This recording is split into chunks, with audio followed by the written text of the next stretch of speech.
back. If you remember last year, there was forbidden storage and all the drama that went with that. I'll put the links to the videos and all the wild comments. I'm going to say there were people who I'm thinking I really pissed the producer off because he just totally attacked me. Then there was a troll and it was crazy, but you can watch the videos later. But what I believe is Forbidden Storage is now Storage Hunters. Comes on June 21st.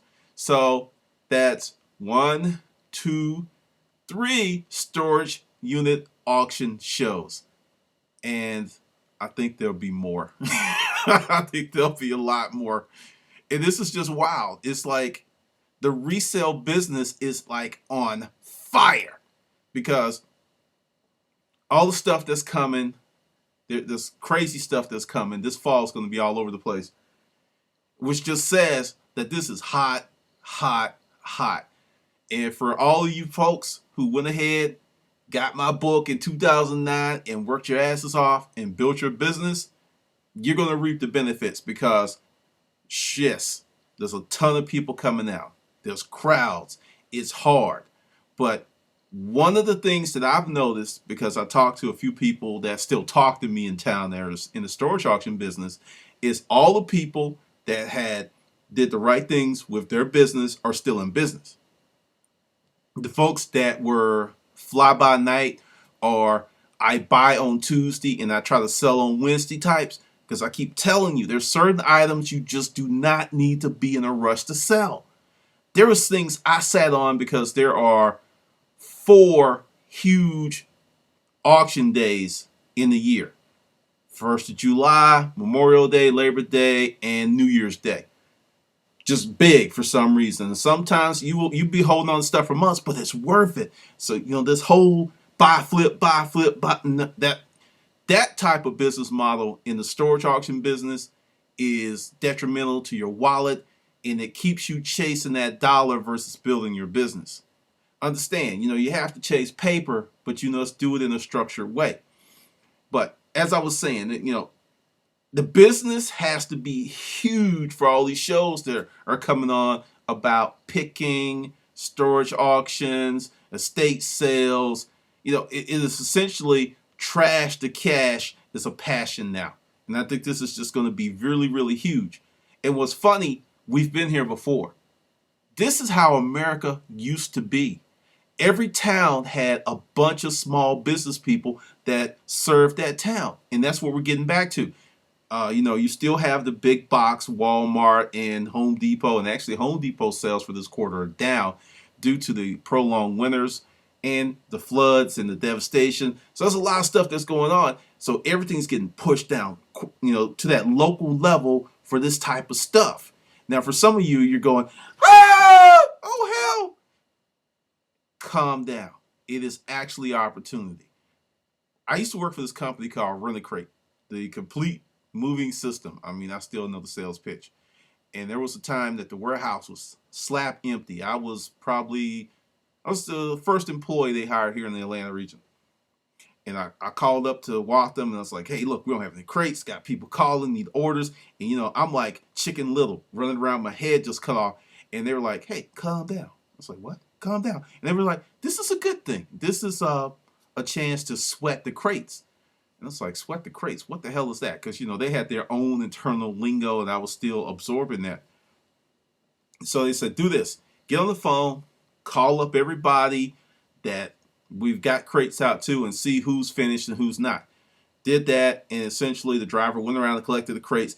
And essentially, those crates never came back to the warehouse. They just stayed out there making money. So what I saw as a crisis was actually an opportunity to make more money and have less cost because the crates never came in the warehouse. Because if they were in the warehouse, they weren't making any money. So many of you are in the position to really maximize this if you calm down and examine your business. Because everyone's business is different. I get a lot of people that's like, hey, can I have weekends off? I don't know for your particular situation because I don't know what you're working with, shorty. I don't. In terms of your money, your business acumen. I have no clue what's going on with any of that. So definitely, this is the time. You know, earlier today I did the summer seasonal tips. This is the time to really put together your business plan and mesh it with your life goals and message with your long-term goals, because the opportunities are about to be crazy for those who are prepared. If you are lazy, afraid of hard work, lack innovation, in debt up to here, you're screwed. Just be honest with you. You are screwed unless you start doing some things totally different than you've done in the past, which led to your present situation. But what I'm telling you, this opportunity that is coming, it's crazy, the opportunity that's coming. I'm telling you, it is crazy. So stop the bitching and the moaning. Stop saying, I've seen all kind of stuff that, the TV shows have ruined the industry. If the TV shows have completely ruined the industry, why are there more shows being developed? Understand, this is something that deals with marketplace dynamics. You can't have a TV show or a product that the market will not support. It comes out, the market doesn't support it, it goes away. There's definitely something that's going on with this. And I went out this weekend and did the video at the flea market. You saw the traffic. It wasn't 10 a.m. on a Sunday morning. Packed. 900 people and more were coming. And the vendor told me, he said, hey, church hadn't let out. He said, oh, that's going to be more. This is hot, hot, hot. Also, something I left out of that flea market video. I saw a few people that I knew from the storage auction game. And each one of those people said this: hey, I haven't seen you in a long time, so what are you up to? I'm going to repeat that. Hey, I haven't seen you in a long time. Man, what's going on? What are you up to?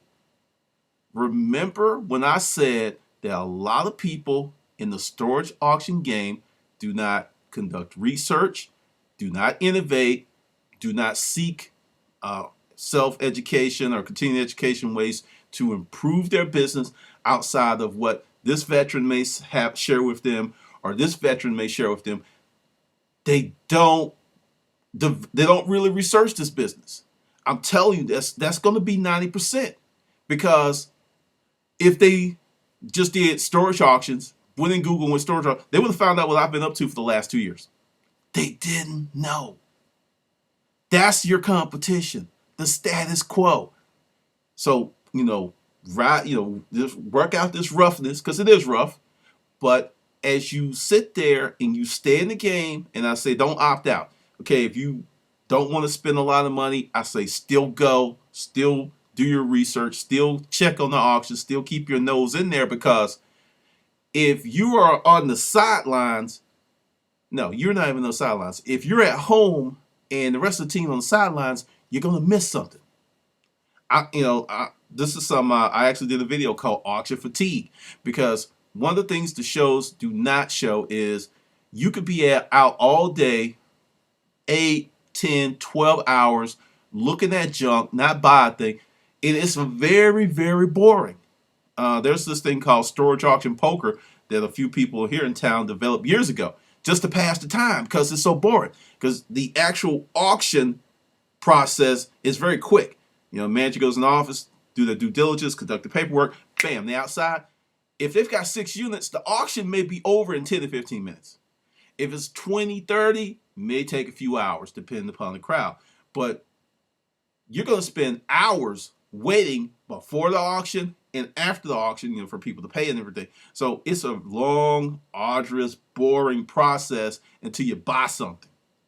That's 80% of the business. Sitting around waiting for some shit to happen. And that is one of the reasons that I spent the money. It was expensive. The Air Card, the Verizon Air Card, when they first came out, I got one.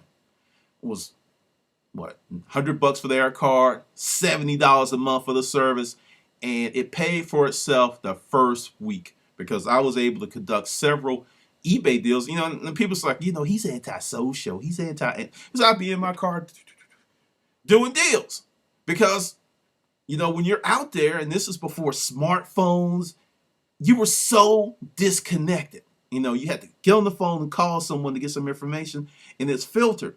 So that enabled me to really get a lot of stuff done during that period. And I'm going to encourage you, if you can do it in your storage auction house, get yourself a laptop, get the clear wireless or whatever, because during that downtime of waiting between auctions, you could be conducting business and doing deals, selling stuff on Craigslist, or what I have. I'll just share this.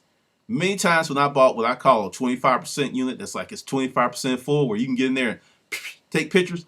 I take pictures, have that stuff listed on Craigslist before I went to the next auction, because I knew how long the auctioneer was going to take. There's some auctioneers here in town that you don't have that type of time, because they property buy. I mean, it's rolling. You don't have that type of time. And there's other ones, you could actually watch a movie before the next auction. It's just how it goes. But I used to hate that with a passion, that I'm like, I'm not connected. There's stuff going on and I can't put my little chubby brown fingers on it. So if you can make that happen, and a really good smartphone will help you accomplish the similar end.